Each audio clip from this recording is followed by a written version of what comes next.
नमस्कार विद्यार्थी मित्रांनो, लोकसेवा अकॅडमीमध्ये सर्व विद्यार्थ्यांचं स्वागत आहे।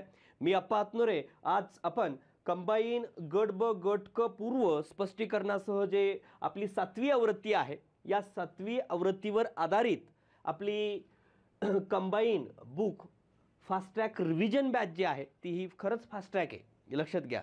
तरी फास्ट ट्रॅक रिव्हिजन बॅच आहे आणि ज्या विद्यार्थ्यांना ही बॅच जॉईन करायची आहे त्या विद्यार्थ्यांनी 15 तारखेपर्यंत बॅच घेऊ शकता। किती? 15 सप्टेंबरपर्यंत, सॉरी 15 सप्टेंबरच ना, 15 सप्टेंबरपर्यंत ही बॅच घेऊ शकता। त्यानंतर कुठल्याही विद्यार्थ्याला या बॅचमध्ये ॲडमिशन मिळणार नाही।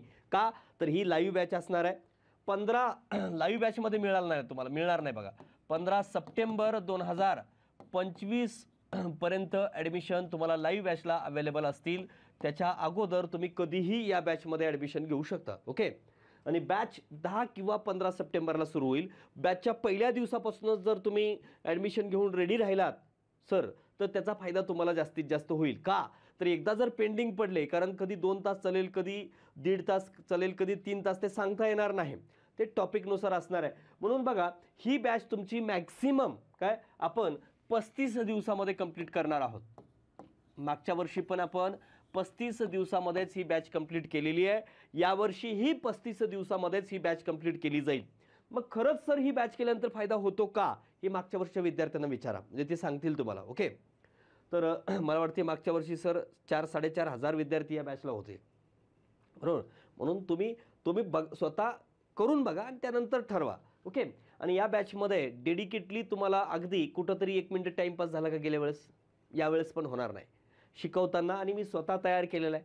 त्यामुळं लेटेस्ट सगळ्या गोष्टी माहिती आहेत आणि त्यानुसार ही बॅच घेतली जाणार आहे। कुठल्याही प्रकारचं टाईमपास, ज्याला खरंच सांगतो या परीक्षात नोव्हेंबरची परीक्षा पास व्हायचं आहे त्यानं डोळे झाकून ही बॅच करावं, मी तर खरं स्पष्ट सांगतोय।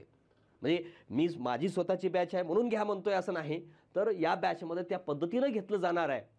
आणि याच्यामध्ये तुमचं करंट ओरिएंटेड जे पॉईंट्स आहेत ते पण या ठिकाणी कव्हर केले जाणार आहेत। कसे लॉजिक डेव्हलप करायचे, एखादा प्रश्न कसा टॅकल करायचा, या सगळ्या गोष्टी या बॅचच्या माध्यमातून होतील। आणि या बॅचमध्ये तुम्हाला जेवढं काही जीएस घेतलं जाईल त्याच्या बाहेर एकही शब्द वेगळं करण्याची गरज पडणार नाही बरोबर। मग हे 15 सप्टेंबरलाच का घेतोय? बघा, आपली पुस्तक 19 ऑगस्टला आलेली आहे, 19 ऑगस्टला। तो 15 सप्टेंबर 10 सप्टेंबरला मी सुरू करणार होतो, पण 15 सप्टेंबरला जनरली का सुरू करणार आहे, कारण तोपर्यंत तुम्ही ते वाचून घ्यावं पुस्तक। सगळ्यांनी ज्यांच्याकडे असेल नसेल त्यांनी ही पुस्तक वाचून घ्या, 6वी वाचून घ्या, ज्याच्याकडे जी आहे ती वाचा। पण माझ्या मते तरी ही एडिशन वापरलात तर बेस्ट राहील, कारण याच्यामध्ये आमूलाग्र चेंजेस केलेले आहेत, त्याच्याबद्दलचाही व्हिडिओ मी त्या ठिकाणी टाकलेला आहे। म्हणून ही बॅच जी आहे ही खरंच तुम्हाला सांगतो, येणाऱ्या परीक्षेमध्ये तुम्हाला, आता जर तुम्ही 40 वर असाल तर तुम्ही 50 वर जाल, 50 वर असाल तर 55-60 पर्यंत जाल, याची तुम्हाला स्वतःला खात्री येईल। मी हमी देण्याची गरजच नाही, लक्षात।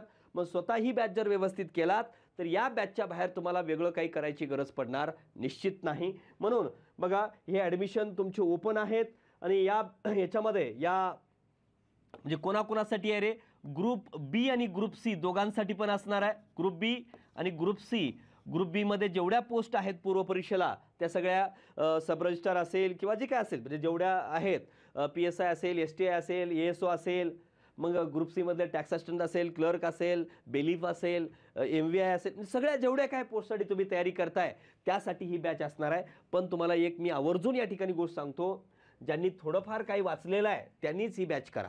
थोडंफार वाचलं तरी ती बॅचला तुम्हाला कळून जाईल, पण ज्यांनी अजिबात कधी काही वाचलं नाही जिंदगीमध्ये, की MPSCला आत्ताच सुरुवात केलेलं आहे आणि त्यांनी ही बॅच करतो म्हणला तर करू नका, पैसे वाया घालून बसाल, स्पष्ट सांगतोय।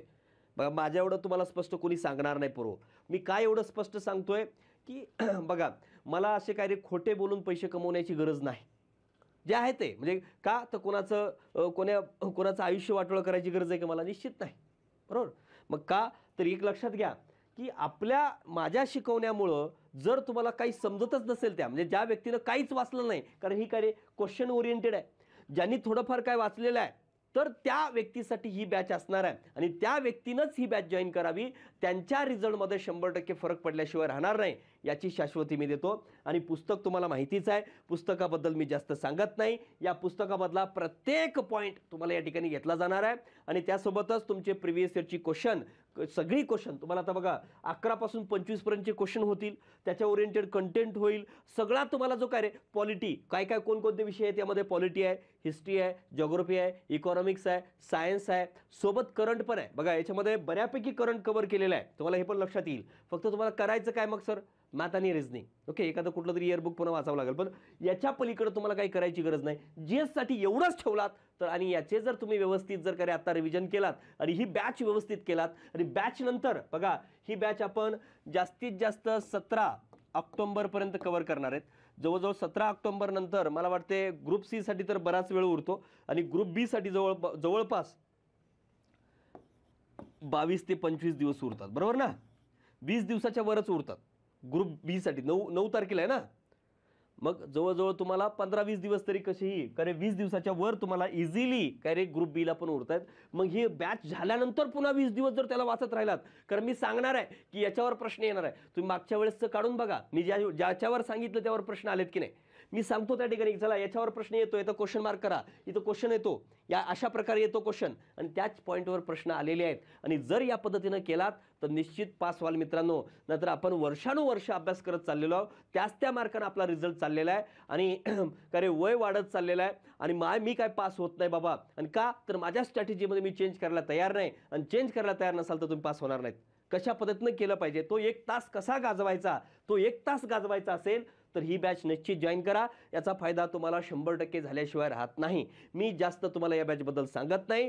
तुम्ही वाटलंच तर जुन्या विद्यार्थ्याला विचारा त्यानंतर ही करे बॅच जॉईन करा. या बॅचची किंमत जास्त नाही लक्षात घ्या मित्रांनो. का तर तुम्हाला कळेल की कशा प्रकारची मेहनत मी घेतो त्या बॅचमध्ये ओके. म्हणून ही बॅचची सर किंमत जास्त आहे. बरेच असे काहीतरी सर पोरं काही म्हणतात सर माझी सर बॅचची किंमतच नाही आहे. किती आहे सर फीस. आज मी म्हणतो त्या लहान लहान लेकरांच्या फीस आहेत बरोबर ना. आपण फीस किती ठेवली केवळ 2000 रुपये फीस ठेवली या बॅचची सगळ्या विषयाची history geography polity economics science. अरे नुसतं जर सायन्सचं जरी कोणी सायन्स असेल कुठला एखाद्या विषयाचा जरी समजा 8 दिवसाचा कोणी काय 4 दिवसाचं 1 दिवसाचं वन डेचं ठेवलं तर तरी 400-500 रुपये किंमत ठेवतायत बरोबर ना. पण आपण या सगळ्या विषयाचं मिळून तुम्हाला फक्त काय ठेवतोय 2000 रुपये फीस ठेवलेली आहे. याची काही किंमत जास्त नाही पोरं निश्चित परवडण्याजोगी आहे. आणि या बॅचला मी म्हणतोय की MPSC करणारा जो काय कंबाईनचा पोरगा आहे त्या प्रत्येक पोरानं जॉईन करावं. स्वतःला काय करू नका पोरं माझा खूप चांगला अभ्यास आहे मला गरज नाही असं म्हणत असाल तर खरंच तुमचं सांगतो एका मार्काने रिझल्ट गेला तर काय वर्ष वाया जातो. ती संधी तुम्हाला काय ही संधी मात्र सोडू नका. तुम्हाला पुन्हा सांगतोय मी म्हणलं का रे बाकीची बॅच जॉईन करा पण ही बॅच खूप महत्त्वाची आहे. या बॅचला सोडू नका. सोडलात तर पचपावल्याशिवाय राहणार नाही. तुम्हाला स्वतः नंतर पश्चाताप होईल पोरो. म्हणून आत्ताच सांगतोय ही कंबाईंड बुक रिव्हिजन बॅच जी फास्ट ट्रॅक बॅच आहे ती डोळे झाकून तुम्ही जॉईन करा. त्याचा फायदा 100% तुम्हाला होतो म्हणजे होतोच. एवढंच सांगतो आणि या ठिकाणी थांबतो. धन्यवाद मित्रांनो.